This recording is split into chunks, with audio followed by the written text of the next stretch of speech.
Hello and welcome back to the Gold Advantage. Today is going to be a quick, snappy episode covering the LEC after a quick and snappy week. Lots of 2-0s. I think a lot of things went the way we expected them to, but I don't know what they are feeding Bo because I want some of that. I'm your host, Nikita. Wheaties. With me, as you can hear just there, is my man Scoot, who is joining us after commenting on the Discord that he missed being on the podcast. So, you know, we make it happen. I took a hiatus. You did. I took a hiatus. A lot of people know this about me, but I am a first-person shooter player first. Been focused on Call of Duty, of course, and then Valorant started. That has taken my attention away even further. But LEC's obviously been very interesting. We just got a crazy end of the LCS. Super fun to watch. A lot of people discounted Gen.G until they showed up in a final and almost won it. But we're not here to talk about that. We're here to talk about Europe, which is Nikki's favorite region, even though they're going to fall short at MSI of NA. We already know the story. No, they're not. No, they're not. NA is going to have a reckoning when they get to MSI. I think, to touch on it, LCS has actually been very entertaining this split, but unfortunately it's a new reason for people to have a little bit of a hopium, and that is going to come down crashing very hard. Entertaining, we've learned very, very clearly by watching League of Legends that entertaining does not mean your region is good. That's true. However, it can also mean they're good. But I think when you see an entertaining match like Vitality versus Astralis, you know your region is good because that was a masterclass of a beating, not even put on by Vitality, just by Bo himself. It's insane how well he played. Personally, do not consider felony assault entertaining. Sure. But yeah, sure. No, the guy's insane. Yeah. What are they feeding him? You said at the top of the hour. I've never seen a stat line like that. 23, 5, and 26. He actually has more kills than the other team put together. It is, if anybody insane. Had questions about who to ban. Yeah. On Vitality. But you know what? They banned him out. They tried to. They got rid of Vi. They got rid of Wukong. And I get that because you know what? He looked incredible on the Wukong in game 1. I also wouldn't want to face off against the Wukong that went 11, 3, and 13. So they're like, yeah, let's get him off that. And he's like, sure, I'll take Lee Sin and go 12, 2, and 12. So there was an amazing little fight early game where actually 113 had the right idea. Invade the jungle straight away, fight him at red buff, except Bo pulled off this flashy little flash, jumped over, move around, kick him, survive on 1 HP, and that was it. The series was over. You know what? This was my first time seeing the Vitality super team we talked about. And looks deadly, and I want to see them at Worlds. Not Worlds, MSI, because I want to see Photon and Bo fight against the best teams. I don't really want to see Perks and Kaiser go against the best bot lanes and mid laners, though. I'm gonna argue that they're gonna win the entire LEC playoffs here. I think so. I don't think it's out of the realm of possibility, but I think Vitality is going to win it all. No, I think their biggest competition is going to be BDS, and I honestly would be really happy with either of these teams making it to MSI or winning, because, you know, you put this roster together to win. So Vitality definitely want to win, definitely want to compete internationally, but as I just mentioned, biggest competition is BDS, and they are looking better than ever. My point about Vitality winning is that their biggest problem last playoffs was the bot lane. Sure. And Upset is a significant upgrade. He's proven that throughout the split. They look very good, and I think the guy has winning experience. Obviously, we know that. He's been in the craziest situations with Fnatic, pulled it off, come back, and now he has a shot again, and I think he's only looking to prove it more. My red flag is, without a doubt, it's Kaiser. His Nautilus was awful. His range stuff... That was a weird... That seems like a... Nautilus Draven seems like a weird lane. There's a lot of lockdown. Basically, because you want Draven, you're so strong, and with Nautilus, you knock them up, hook them, stun. So it's just like a... I get it, but like if you... But you need to know how to play Nautilus. If you miss one of those... you miss one of those, it seems like it's really, really costly. Yeah, like you can get snowballed on pretty hard. And that's kind of what happened. His Nautilus was not good. Basically, everything apart from Rakan is not great, and that is my biggest concern. The hope is Upset is good on weak side. He doesn't mind sitting back, let the top side carry hard. We'll have to see what happens there. We'll be getting that matchup first round of playoffs. I'm pretty sure it is going to be BDS versus Vitality. So that is going to be that's going to be phenomenal to see. I think what else is there to touch on? There was, like I said, BDS is just looking so good right now. We talked about this last week.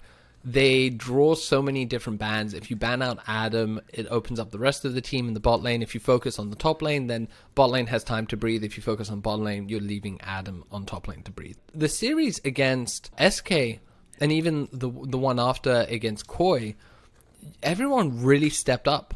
Game 1 against Koi, Shio's putting a 10-0 and 12 on Vi. Nuck on Syndra is a 7-2-13. I mean, the whole team just a phenomenal. Crownie's a 6-1-3-13. So you can see this is not just the Adam show anymore. I don't think it fully was, because Crownie has been playing so well for quite a while now, and I think he's really cemented himself as arguably the best bot laner or AD carry. At this point in time, I would put them over Upset and Kaiser, just because I think Lebrov and Crownie look better together. But yeah, BDS is the real deal, and this is, I think, very exciting going into the playoffs. The stat lines in Game 2 of the Koi series look like the most standard League of Legends scoreboard that you would expect to see out of a given series in like a stock League of Legends draft, which is everybody else assists the mid laner in the ADC and just feeds them kills. And I think that speaks volumes to what you're saying about the team, especially to beat a team as good as Koi that decisively in that manner is, I mean, it's special. Like, you can't just produce that out of nowhere. And I think you made a lot of good points too. Like, Adam started playing well last split, popped off, and now it's only like brought the team up high. And I think something to be highlighted is their objective control. So, in Game 1, Game 1 and Game 2, they got all 4 dragons. They got first tower, 9 towers to 2. Same in Game 2. 9 towers to 2, first tower goes to BDS, 4 dragons, 1 Baron. So they're not only, I think the criticism that I levied towards them in the winter split, last split, was that they love to fight, they fought a lot, but they seem to not be able to translate those into objectives and leads, and sometimes they were taking fights they didn't need to. They've really improved on that, and now they're looking just like an all-around threat on the macro and the micro level. That's the thing. That's like that is the hardest thing to learn in League of Legends. It's the reason that Korea is such a dominant region. It's the reason why China is so good at League. It's turning fights into something. And that's the problem we've seen with NA for a long time, is like, you fight and it's fun to watch, but what do you do afterwards? And also, how do you respond to losing a fight? Like, are you going to cross map? I think they're very good at that as well. Not that we've seen them lose a lot of fights recently, but like, that is the important thing there. Making a macro decision to go do something, being decisive about it, post-conflict is one of the hardest things to learn for professional players. Everybody is good at micro for the most part, unless you're missing smites at Worlds. But I don't know who did that. I can't remember. It's a rough one. Look, the other matches, fairly, I think, just high level, quick analysis. I think Fnatic is actually starting to look decent. Oscar Rinnan has really found his groove. He seems to have gotten a lot more comfortable. There was actually a very interesting interview with some guys from the Fnatic team where they talked about how nervous Oscar Rinnan was at the start, week 1, week 2. But the trajectory is great because just getting better and better. Rekkles seems to be coming into his form. So I think those things are very interesting to see. I wouldn't look at Astralis. I think their loss to Vitality is not so much about Astralis playing badly, much more around Vitality just playing and both phenomenal. Jungle diff. The G2 loss to Koi, that's a little bit concerning. I don't know what to take from it. You said the series was close, but games 2, games 3, as you mentioned, like in our pre-chat, not that close. Series close. It's going to be close in the best of 3 if somebody wins a map. But it wasn't close in 2-3. I think they adapted really well, obviously, to what G2 was doing. I'm not entirely concerned, though, because I feel like G2 has had Koi's number historically throughout kind of their existence in the LEC, especially when you get down to like the later matches where you're playing a longer series. It feels like G2 just edges them out almost every single time, outside of kind of Koi's 1 year where they won. Last week I mentioned this, that I was somewhat nervous about Koi because they have to always be a threat, despite us feeling that they've fallen off, and I predicted at the start of this split that they wouldn't make top 4. I still think that might happen, but they know themselves, they know how to play, they have such a wealth of experience, have been consistently top 2, top 3 over so many different metas and over so many different consecutive splits, I think it's very hard to overlook them. And that win over G2 is exactly what I'm talking about. They might look mediocre all split, but then they'll be like, okay, we're just going to play the way we like to play, and we're going to make it work. And suddenly they're beating what, I thought was the best team. Looking at, though, the matches of this week, Fnatic versus Mad Lions. Fnatic is the underdog, and Mad Lions I predicted wouldn't make top 4. I think they've been looking really mediocre, and I stand by that. So I predicted them to lose this week 2-0. They lost 2-0. It was great to see. Sure, it was Vitality, but I actually think they're going to lose to Fnatic again. So I'm just straight up taking the money line at 2.27. I don't know, man. I feel like Fnatic is just bound to fail currently. Like, even though they made playoffs and yeah, they got better from last split, sure, it feels like this Fnatic organization at the current state is built to just let their fans down, kind of when it matters. As opposed to what we saw last year, which is like, hey, Fnatic's absolutely in the dirt, and they're just going to turn it around out of nowhere and get ready for international play. Sure. I'm going to take Mad Lions here. I'm taking that side. I hate taking favorites. I think everybody knows this about me. I'm very much a proponent of taking the underdog. But unfortunately, I'm actually going to bet Mad Lions, even though I have pretty much sworn off taking Mad Lions as a favorite ever. Yeah, I just can't believe you're actually taking them, because honestly, I just don't think Kazi and Hylissang are looking good. They're playing, they're playing bad. They're playing poorly individually and together. I don't know. There's just something on the side of Mad Lions.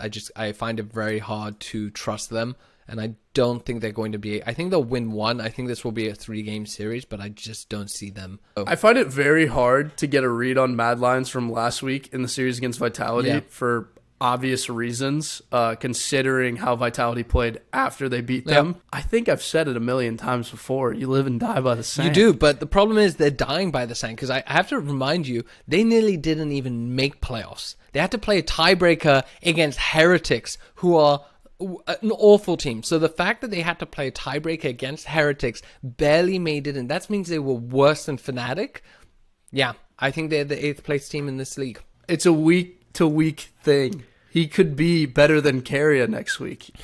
You never know. I do know. Listen. First of all, if you're Korean and you love the LCK and you're listening to this episode, I'm not serious. I love Carrier. I love T1. Please do not blow up my Twitter and kill me. Talking about Twitter, by the way, and blowing things up, please like and subscribe, because, why don't you blow up our subscribers over there? Hey, that's a good little activation right there. We love that. The next matchup, this is a bit more up in the air. So SK 4.69 against G2 1.19.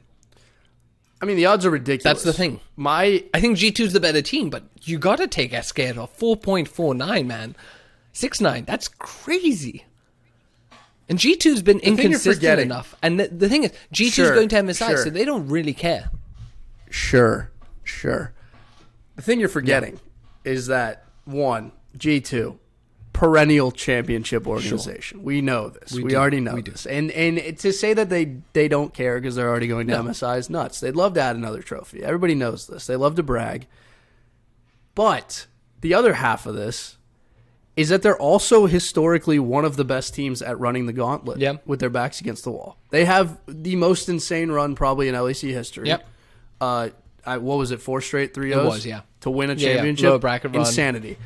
And to put them into the lowest bracket possible currently, I think is only a dangerous game. I think they beat SK, and I think they beat the pants off Koi the week after. So I'm not going to bet on G2 here, obviously. Like, the odds aren't good enough. I think I agree with you. Like, if you have a brain, you're taking SK if you're betting. The odds are insane. It's a 3-game series. Slightly less volatile than a best of 1, sure. But it's 3 best of 1s. So when you consider that, can they win 2? Yeah, absolutely. G2's been extremely, extremely inconsistent, as you said. Well, not extremely. They're 6-3. But it goes without saying that is the right pick. I will say G2 in a dangerous spot to win the entire thing as well. I think they're always a threat. So, look, I'm with you. I think G2 is the better team. I think they are more likely to win it. The only thing I would say to that is I do think I got to put a little bit on the SK upset. Yeah, absolutely. Absolutely. Just like 1 unit. Because if they win, I make 5 units essentially. So No, so for sure. For sure. I sprinkle 1.5 units on the SK upset. Otherwise, yeah, look, realistically, we definitely think it is the G2 win.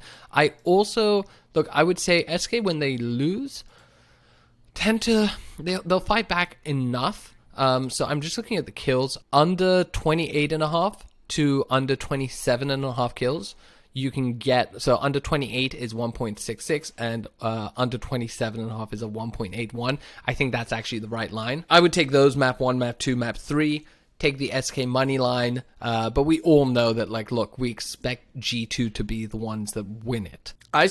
I said it when they won last split, though. They should have just boot camped their entire team in Korea. I agree. And played subs. Yep. I don't agree with them playing this entire split.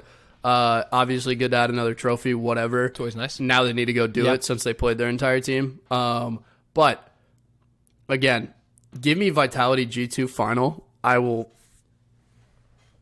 I'll piss. I would like G2. I would like a G2 Vitality semifinal, lower bracket run from BDS going up against G2 and then facing off against the final beast of Vitality, and whoever wins, that's the dream. Is it, if you lose finals, you're in, right? To MSI? To G2? There's a point-based system, so it kind of depends on who it is that actually reaches it, where Mad Lions finishes. Essentially, the problem with G2 winning, it really increases the odds of Mad Lions actually being the team that makes it to MSI. Okay, yeah, then I don't want G2 to win. And we don't want that to happen. So that's why I'm rooting against G2 a little bit here. Just the following 2 matches, we don't have odds, so there's no point chatting about it too much, but we have Astralis facing off against the winner of Fnatic Mad Lions. I say it's Fnatic, you say it's Mad Lions. Either way, I say Astralis wins. I think it's going to be a 2-1, 2-0. Yeah, I would agree with that. I think Astralis is actually, even in their loss to Vitality, I felt like they actually looked good. You're just getting dumpstered by Bo, but I felt like they still looked good. And then it's jungle diff. Yep, exactly. And then the next one is Koi facing off against G2 or SK. We both expect it to be G2. Again, I predicted Koi not to make it through to top 4. I stand by that. I think if someone has figured them out, I think if SK can beat G2 and they have that momentum and they fix some of the issues they've been having, because I do feel like Exakick and DOS in the bot lane have struggled a little bit this split. They fix that, they have a real shot against Koi. If it's G2 historically has had Koi's number. 2-1. I think I don't think G2 allows themselves to be beaten by Koi twice in a row. You know what BMB would say here. It's hard to beat the same team twice. But I don't prescribe to that. However, I do think in this instance, G2 does not upset, but beat Koi. Yep. So there we go.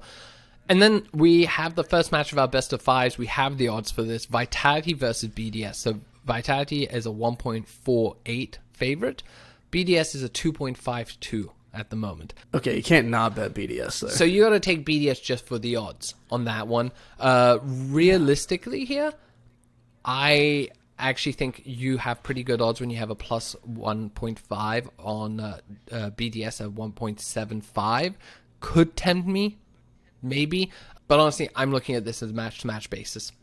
This is a draft. I think Vitality wins the whole thing. That's part of the problem with me not taking Vitality here. However, I do think the BDS odds are great, and they are the team that goes up against Vitality or contests Vitality the best. I'll point this out. However, look, the individual map lines for Vitality are 1.6. BDS is a 2.24. So that's probably that might be a better shout, is to pick individual maps. Check draft. Both of these teams look so good in different ways. So it's going to be how do they adapt to one another. But they match up really well. I think it's really exciting. No matter what lane you're looking in, Adam facing off against Photon, Shio, who had massive games with Nuck. In the mid lane against Bo, who's carrying like a madman, upset Kaiser, Cranny Labrov. Labrov would love to kick Vitality out after they kicked him out.